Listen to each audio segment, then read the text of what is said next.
Hola, ¿qué tal? Bienvenidos a esta transmisión en vivo para Conectimed. Está con nosotros el doctor Adolfo López Rodríguez, especialista en medicina interna y nefrología, miembro de la Asociación Mexicana para la Educación Médica, quien nos hablará sobre la enfermedad renal crónica. Y nuestra moderadora, la doctora Aymara García, médico general por la Universidad de Ciencias Médicas de Pinar del Río, Cuba.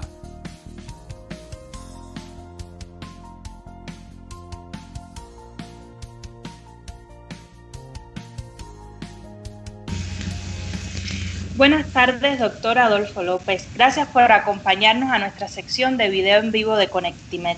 En el día de hoy estaremos abordando algunos temas relacionados con la enfermedad renal crónica, una de las enfermedades de mayor prevalencia a nivel mundial. Según cifras de la OMS, afecta cerca del 10% de la población mundial y también tiene una alta incidencia acá en México. Gracias por acompañarnos.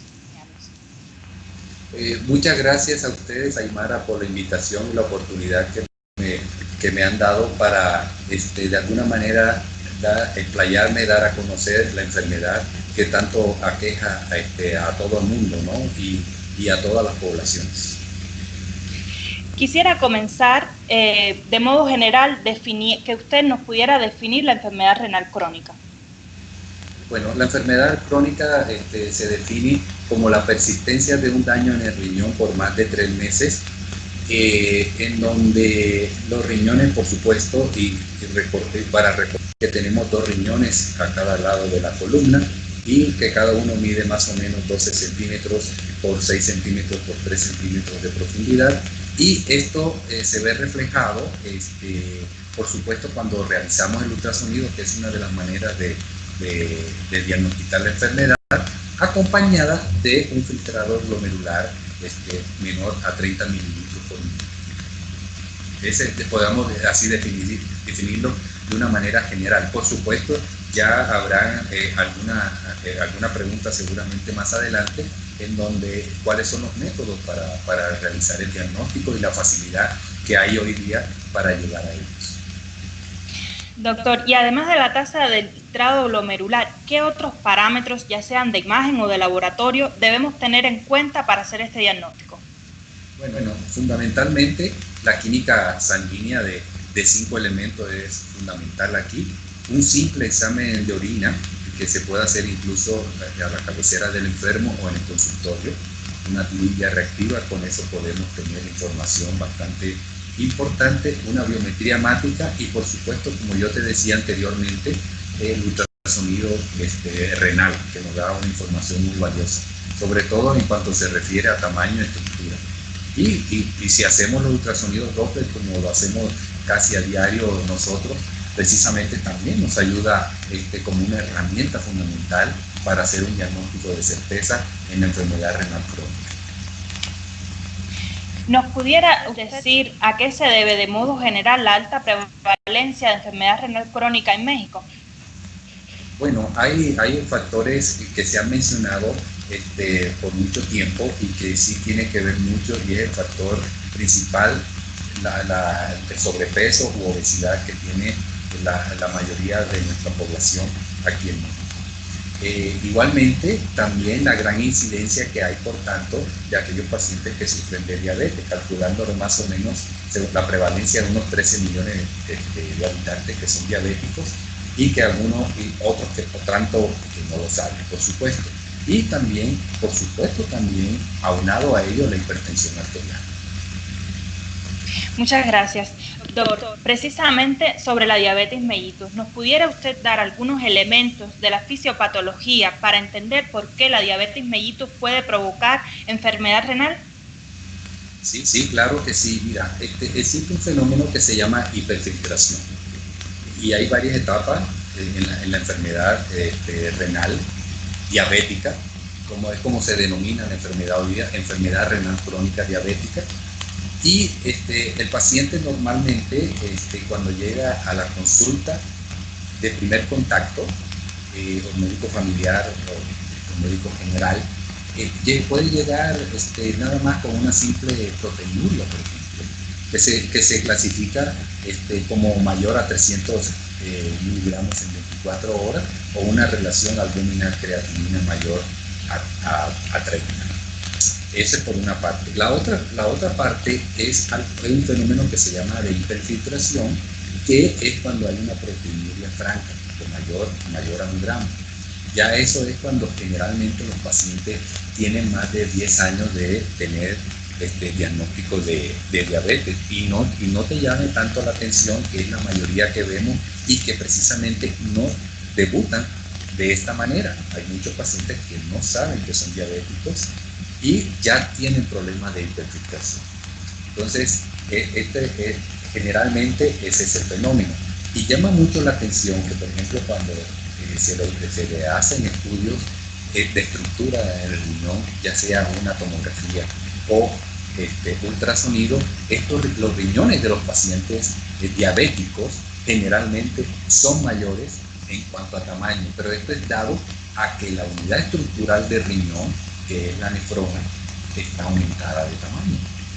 Y al estar aumentada de tamaño, por tanto, el riñón se ve hipertrófico de alguna manera, ¿no? Sí. Ya. Muchas gracias, doctor. Digamos, la siguiente pregunta está relacionada con los médicos generales, que muchas veces hacemos el diagnóstico de diabetes mellitus por primera vez en un paciente. ¿De qué manera pudiéramos seguir a estos pacientes para que en un futuro no desarrollen una enfermedad renal? ¿Qué elementos, qué exámenes de laboratorio hay que indicarles? ¿Cada cuánto tenemos que verlo? Ok, es una excelente pregunta, porque esto muchas veces hay que recordar que el paciente diabético son pacientes que no necesariamente son lo más ordenados posible y no llevan una dieta adecuada. Por tanto, es imprescindible que en primera instancia, en primer contacto, insistir mucho en cuestión de que el 50% del éxito o del fracaso de la función renal está relacionada muy estrechamente a la dieta, precisamente. Paciente, pero también muy importante también es el hecho de que hay que mantener los niveles de hemoglobina glucosilada adecuados. ¿Qué significa adecuado? Menor de 6.7 miligramos por decilitro. ¿Sí? Entonces, esos son los puntos más básicos, pero me preguntaba específicamente cada cuánto tiempo. Bueno, depende de cada paciente, pero por ejemplo, en la rutina, más o menos una visita, entre 3 y 4 visitas al año en un paciente diabético para que tú lo observes y le hagas un seguimiento, yo creo que es lo más adecuado por la experiencia que tenemos. Y dentro de las orientaciones dietéticas, además de una ingesta de alimentos restrictiva en componentes cetogénicos, ¿qué otras recomendaciones dietéticas deberíamos darle al paciente? Sí, sin lugar a duda, lo primero que restringimos, por supuesto, son los azúcares y las harinas, cosa que es fundamental.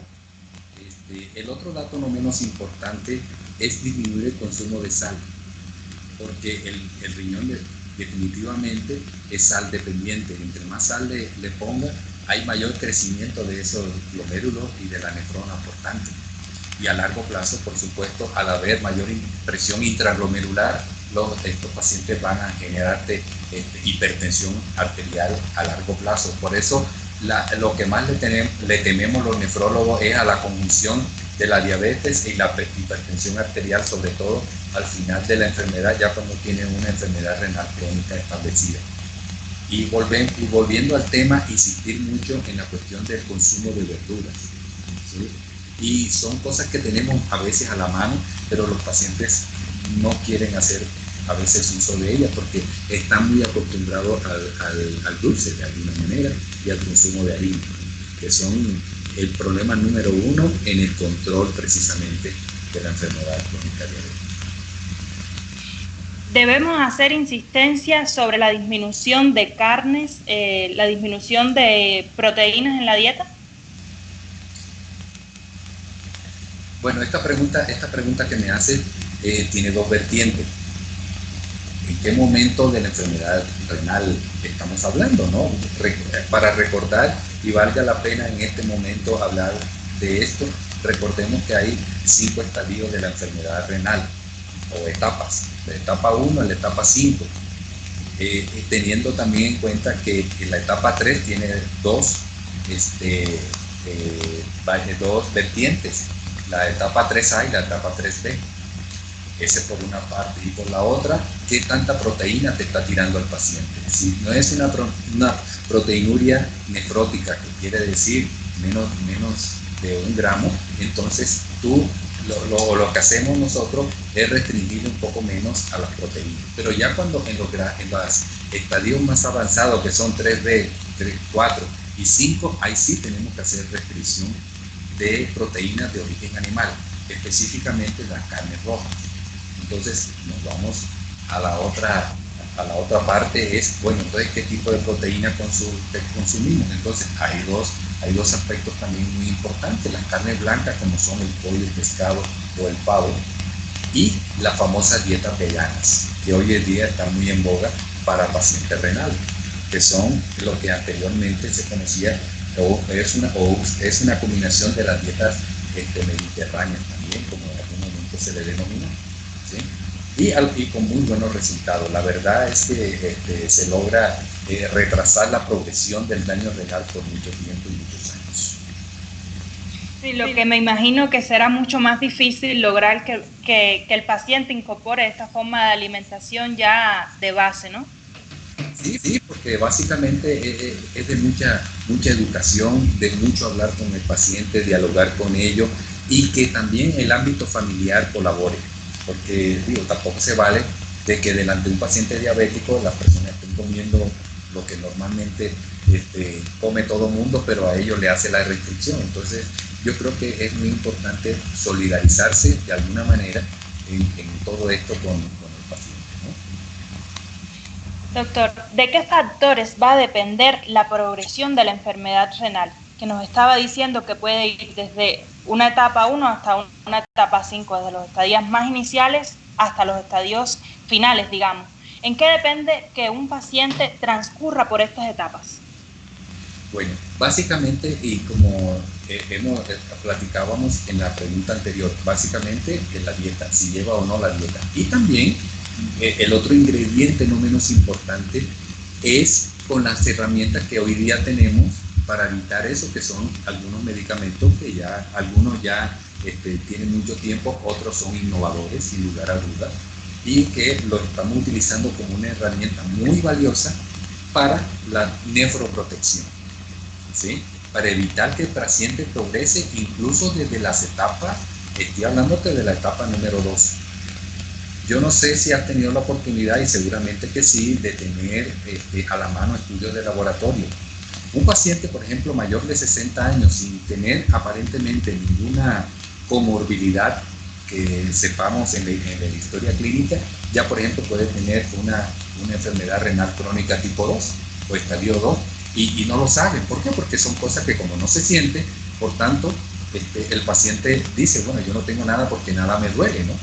Pero desde ahí es importante poder controlar la enfermedad para evitar la progresión hacia estadios más avanzados y finalmente llegar a las terapias sustitutivas. Bueno, precisamente hablando de los medicamentos, ¿cuáles son los grupos farmacológicos que más utiliza usted para tratar a estos pacientes? Bueno, en las primeras etapas, yo, cuando ya un paciente estamos en una etapa 2 e incluso ya hay algo de proteinuria, aún sin rango nefrótico, ya nosotros lo que estamos haciendo los nefrólogos de etapa muy temprana es utilizar los ARA2 y los IECAS. Y a dosis baja para evitar precisamente esa hiperfiltración y evitar el crecimiento de esos glomérulos de manera desmedida. Ese por una parte. Por la otra, estamos utilizando hoy día mucho, aparte de la dieta, por supuesto, de todo lo que son los inhibidores SGLT2, lo que son las empaglifosina, todo este grupo de los SGLT2 los estamos utilizando mucho hoy día. ¿Y eso por qué? Porque esto ha venido a revolucionar prácticamente lo que es la nefrología, porque precisamente el investigador principal desde hace 15 o 20 años, fue un nefrólogo el que descubrió precisamente estas moléculas, ¿sí?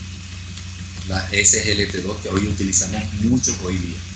Digo, no te digo nombres comerciales, pero son los SGLT2, ¿no? ¿Sí? Por supuesto, son ya los antidiabéticos, digamos, de nueva generación que tienen nefroprotección, cardioprotección.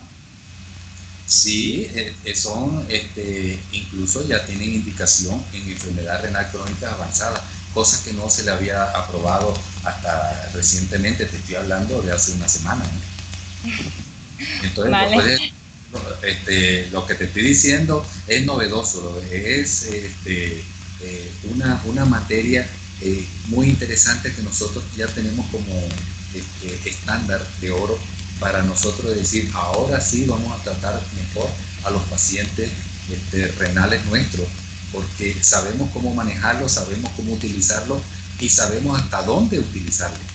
Porque al principio, no sé si te acordarás que cuando se empezó a utilizar este tipo de medicamentos, los SGLT2, decían que le va a producir más daño en el riñón porque uno de los mecanismos de acción precisamente es tirar la glucosa a través de la orina. Y ahora resulta que sabemos que por el mecanismo de acción, dado que actúa en la primera porción del túbulo contorneado proximal, específicamente en la parte 1 de ese túbulo contorneado proximal, hoy sabemos que ahí se lleva el mayor intercambio de glucosa y de sodio. Entonces está demostrado que estos a largo plazo van a mejorar la hiperfiltración que le genera a los pacientes, van a tirar glucosa por el mecanismo de competición de los transportadores. Recuerda que hay unos transportadores que son sodio y glucosa, ATPasa, son muy activos en esa zona. Entonces, por tanto, utilizamos estos medicamentos. Ahora, ese es el medicamento número 2. El medicamento número 3 son los inhibidores de la aldosterona, que actúan en otra porción del riñón, y es el túbulo contorneado distal, en donde hay un intercambio de sodio y de potasio, y esto es lo que permite que los pacientes no tiren tanta proteína.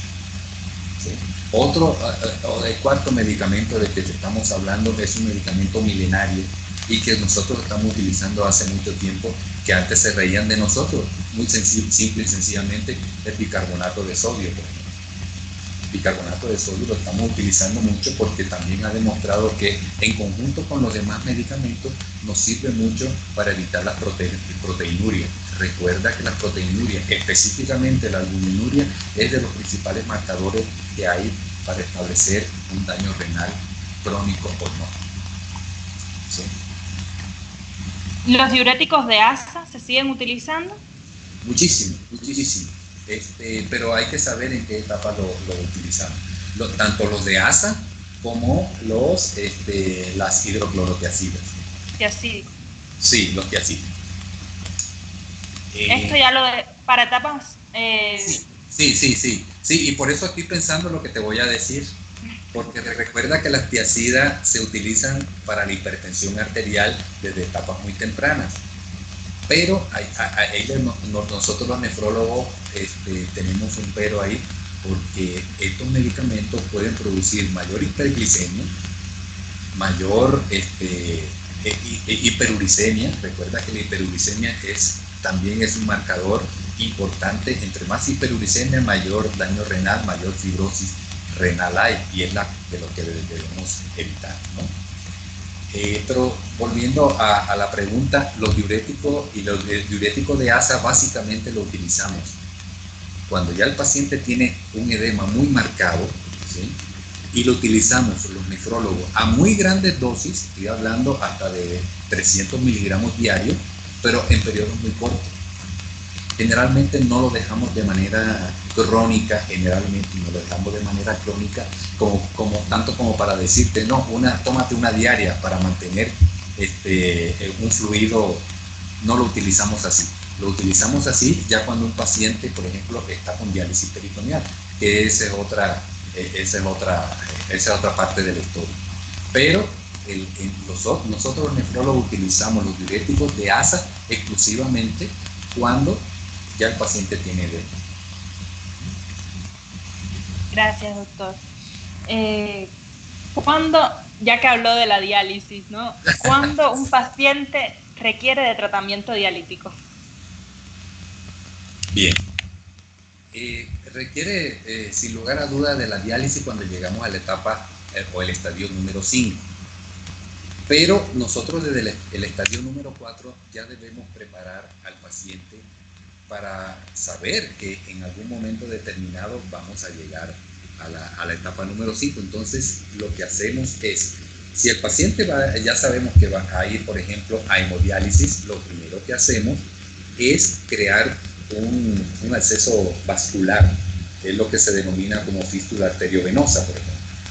Y esto lo creamos ya de la etapa 4, el final de la 4, principios de la 5, con la finalidad que el paciente ya tenga madura la fístula cuando pensemos ya en utilizarlo. Cuando el paciente no es trasplantable, entre otras cosas. Y ese es otro tema. Para la diálisis peritoneal, ya entonces, ya una vez que el paciente ha llegado a la etapa número 5, sobre todo al inicio, ya le decimos, ¿sabes qué? Ya usted tiene tanto de creatinina, tiene tanto de nitrógeno de urea, tiene ya hipercalemia, tiene trastornos electrocardiográficos, ya es el momento entonces sí de realizar la diálisis peritoneal. En cuanto se refiere al trasplante de riñón, es muy interesante porque ya desde hace muchos años nosotros lo que hacemos es hacer lo que se denomina como trasplantes renales anticipados. ¿Qué significa? Que se hacen los estudios desde la etapa final de la etapa 4, principios de la etapa 5, y ya vamos haciendo los estudios para que cuando únicamente llegara a la terapia sustitutiva ya tiene todos los estudios y se le hace precisamente el trasplante en ese momento, ya sea de donador vivo relacionado, de donador vivo emocionalmente relacionado o emocionalmente emparentado, ¿sí? O los pacientes que van a un programa que no tienen familiar consanguíneo, lo llevamos a un programa de trasplante renal de cadáver, de donador cadáver, ¿no? Entonces, estas son las tres vertientes que tenemos en nefrología, ¿no? Y por supuesto, si tú me preguntas que cuál es la mejor opción, sin lugar a duda el trasplante, pero no todos tienen la probabilidad de llegar a un trasplante, ¿no? Sobre todo el paciente diabético. Los pacientes diabéticos son pacientes que tenemos que pensar muy bien de qué es lo que vamos a hacer en el futuro para poderlos trasplantar, porque son pacientes que tienen daño microvascular y son pacientes que son difíciles a veces cuando se hacen los seguimientos. Porque una de las cosas que nosotros hacemos son, recuerda que utilizamos los inmunosupresores para evitar el rechazo en el trasplante, y uno de esos medicamentos precisamente es los esteroides. Entonces los esteroides tienden a producir hipoglicemia, entonces tenemos que tener bien controlado toda esa variable. Doctor, ¿y con la diálisis ha logrado usted mejorar la calidad de vida de los pacientes? ¿Sí es un tratamiento efectivo que puede prolongar la vida, no tan solo en años, sino en calidad? Sí, muy buena pregunta. Si tú me haces la pregunta, ¿a quién le va mejor? Si un paciente con diálisis peritoneal es diabético, a otro que no es diabético, la respuesta le va a ir mejor, sin lugar a duda, al paciente que está en diálisis peritoneal no diabético, sin duda. Pero, ¿se mejora la calidad de vida? La respuesta es sí mejora la calidad de vida. Porque sobre todo cuando el paciente llega de manera tardía, vamos a encontrar que sin lugar a duda la calidad de vida no es la mejor. Entonces, por tanto, si no tenemos otra opción, lo que hacemos nosotros es brindarle la mejor alternativa que tenemos en ese momento, que sería la hemodiálisis o la diálisis peritoneal. El promedio de vida, por ejemplo, de un paciente de 60 años, por decir, o 65 años, que una diálisis peritoneal es fácil, si se cuida bien, es de más de 5 años. Sí, que tenga peritonitis. Para las hemodiálisis es un poco más prolongada, como de 7 años y medio, en caso de que no tenga infarto. ¿Sí? Yo tuve un paciente que se estuvo hemodializando durante 10 años y muy bien, con una calidad de vida excelente. ¿Pero diabético? Diabético, sí. Bueno, esos son pacientes que tienen un entorno familiar seguramente donde hay más apoyo. pero recuerda también que en la medida en que se avanza en edad, la gente se va quedando sola, los hijos tienen sus otras actividades y entonces se quedan solos y abandonados, y ahí es donde realmente no tenemos los mejores resultados. Ahí lo importante es precisamente ayudarlos en cuanto se refiere a la mejoría en el núcleo familiar, ¿no? Sobre todo desde el punto de vista psicosocial. Doctor, voy a saltar ahora para otra pregunta porque me quedó una duda pendiente. Usted al rato nos hablaba de los IECA y los ARA como nefroprotectores. ¿Se deben indicar en pacientes con enfermedad renal crónica aunque no se constaten cifras elevadas de tensión arterial? Sin lugar a dudas, nosotros los utilizamos como nefroprotectores en pacientes no hipertensos y los utilizamos desde las etapas tempranas de la enfermedad, de hecho, sin que sean hipertensos, y nosotros sí les explicamos a los pacientes que eso es lo mejor para mejorar su calidad de vida, evitar que hagan proteinuria, evitar que hagan mayor hipertensión intraglomerular e hipertensión arterial sistémica posteriormente. Entonces nosotros lo que hacemos es, por ejemplo, incluso un paciente con presiones arteriales normales o bajas, lo que hacemos es darle pequeñas dosis nocturnas. Porque recuerda que el paciente... Sí, te escucho. No, sí, dígame. No, es que yo te decía que en el paciente renal crónico, y yo creo que esto es un punto para llevar a casa de alguna manera, el paciente renal crónico es más hipertenso de noche que de día. Eso es un punto interesante, y por eso nosotros utilizamos más los antihipertensivos nocturnos que de día, como lo hacen los cardiólogos, por ejemplo, que lo prescriben más de día. Nosotros utilizamos más de noche. Y estos no son estudios que yo te haya dicho así de manera arbitraria, sino que hay estudios que así lo demuestran, incluso cuando de manera personal yo hago los monitoreos ambulatorios de la presión arterial en este tipo de población, en este tipo de pacientes, ¿sí? Y esto es muy lógico porque hay una inversión del ciclo circadiano. Entonces, por tanto, al haber inversión del ciclo circadiano, nosotros por eso utilizamos los antihipertensivos más de día que de noche. Cualquiera que sea Sovarado, alciantagonista, etcétera, etcétera. No tanto los betabloqueadores. Los betabloqueadores sí los tratamos de utilizar más de día, porque recuerda que el mecanismo de acción de los betabloqueadores es bajando la frecuencia cardíaca y por ende ya baja la presión arterial, ¿no? Vale. Sobre todo dependiendo de qué usen, ¿no? Claro. Una pregunta. Seguramente una pregunta, doctor. Este tema es muy apasionante y también tiene muchísima tela por donde cortar. Hay algo muy controvertido que a veces nos cuesta duda a la hora de tomar una decisión rápida en consulta. ¿Qué medicamentos debemos evitar en un paciente con enfermedad renal? Esa es la mejor pregunta que he escuchado en mi vida. excelente pregunta. Mira, entre menos medicamentos se le dé a los pacientes renales crónicos, sea la patología que lo haya llevado a ella, se deben evitar al máximo los medicamentos. Si tú te das cuenta, la mayoría de los pacientes adultos mayores tienen una polifarmacia. Entonces, empezando por ejemplo porque son diabéticos o son hipertensos, tienen enfermedad renal crónica, pero tienen artralgia o artritis o osteoartrosis, no se debe dar realmente antiinflamatorios no esteroideos. Son medicamentos que a la postre le van a producir mayor daño renal y mayor progresión de un daño renal ya establecido. Por ejemplo, evitamos el uso de los aminoglucósidos. Esa es como segunda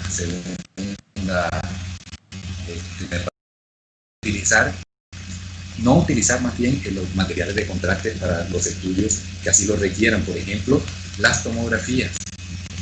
Por eso nosotros utilizamos más los ultrasonidos.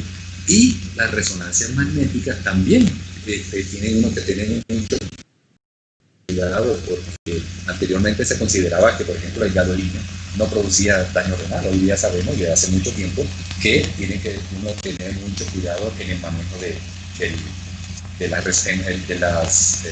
gadolino en las resonancias magnéticas, por ejemplo. ¿Qué otro? Bueno, posibilidades de contraste llorado, aunque sean hiposmolares y que sean bajo de densidad, no se deben utilizar. ¿Qué otros medicamentos? Los antibióticos hay que ver y ajustar la dosis de los medicamentos, ya sea bajando la dosis o disminuyendo su frecuencia, que son las dos alternativas que utilizan. Porque recuerda que los antibióticos tienen algo que se llama concentraciones inhibitorias mínimas y concentraciones inhibitorias máximas. Entonces, lo que tenemos que hacer ahí es tratar de buscar un término medio para provocar lo que queremos como positivo en el paciente, por supuesto, pero evitar los efectos secundarios en los mismos. Para este ajuste, sí, una pregunta. Para este ajuste de dosis renal de los antibióticos, ¿usted recomienda alguna guía en particular?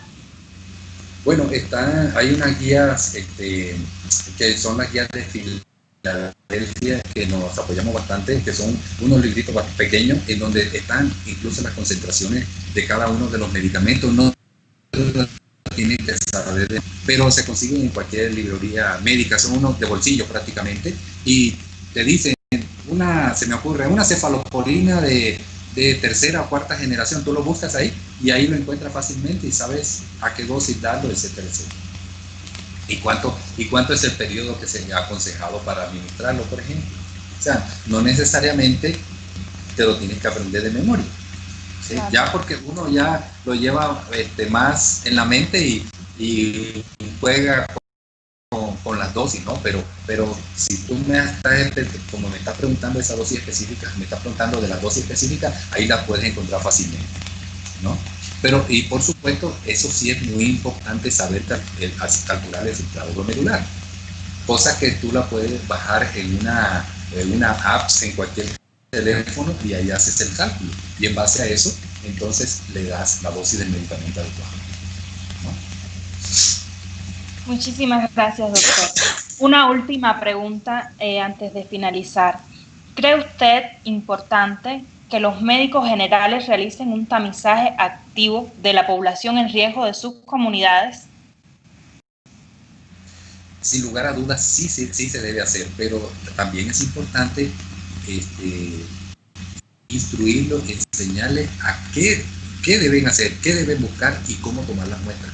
Eso es muy importante, porque en la prueba de tamizaje uno encuentra una cantidad de información adecuada que te puede servir para esa localidad, para esa población, porque hay enfermedades, por ejemplo, que están relacionadas simple y sencillamente con el agua que está en la región y qué agua están tomando ellos, o por ejemplo, si son agricultores, con qué están fumigando los alrededores, y te das cuenta y haces los diagnósticos fácilmente para llegar a tener un diagnóstico de certeza con una prueba de tamizaje de lo más sencilla, a través de las tiras reactivas de orina, a través de muestras de una química sanguínea o de glucosa, que son cosas que las tienes muy a la mano, ¿no? Pero también es muy importante que cómo vas a instruir al paciente en cuanto a lo que debe y lo que no debe comer. Entonces, pero tendría que cada quien en particular saber qué hay en esta región para saber qué es lo que están comiendo y qué es lo más adecuado para ellos. Yo no sé si ustedes han escuchado, y sí tiene que ver con esto que pregunta. Por ejemplo, hay una fruta que se llama, en mi país se llama corombolo, aquí creo que se llama torombolo, no sé. Es una fruta como estrellada que se parece al kiwi. Oh.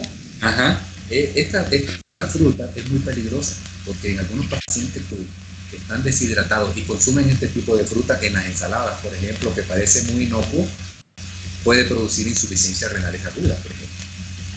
¿Sí? Así tan simple y sencillamente, y que esta fruta generalmente se da de manera silvestre prácticamente. Quiere decir que no es solo indicar una química y listo. Debemos tener en cuenta todos los factores que pueden estar influyendo en los resultados que va a dar esa química. Sí, pero todas esas variables tú las tienes que tener en mente y plasmarlas en documentos, porque si tú no documentas nada, no se llevan unas estadísticas adecuadas. Entonces todo el mundo por eso trabaja de una manera y de otra. No hay algo que sea formal, digamos, de alguna manera. Vale. Muchísimas gracias, doctor, por habernos brindado su tiempo, sus conocimientos. De seguro nos quedaron muchísimas cosas que ojalá y podamos tener otro encuentro para poder seguir abordándolas.